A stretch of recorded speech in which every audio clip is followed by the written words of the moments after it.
నా 25 ఏళ్ల రాజకీయ ప్రస్థానం తెలంగాణ ప్రజల ముందు ఒక తెరిచిన పుస్తకం లాంటిది. సరే, గత కొంతకాలంగా మా పార్టీ పైన, అదేవిధంగా నా పైన కొన్ని రాజకీయ పార్టీలు చేస్తున్నటువంటి వ్యాఖ్యలనే వారు కూడా చేయడం జరిగింది.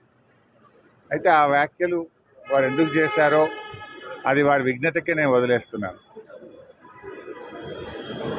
కేసీఆర్ గారి నాయకత్వంలో గత 2.5 దశాబ్దాల కాలంగా ఒక క్రమశిక్షణ కలిగిన కార్యకర్తగా రాష్ట్ర సాధనలో, రాష్ట్ర అభివృద్ధిలో నేను చూపిన నిబద్ధత, నా పాత్ర అందరికీ తెలిసినటువంటిదే. ఈరోజు రాష్ట్రంలో ఎరువులు దొరకక ఒకవైపు రైతులు గోసపడతా ఉన్నారు, మరొక వైపు వరద ప్రాంతాల ప్రజలు అనేక ఇబ్బందుల్లో ఉన్నారు.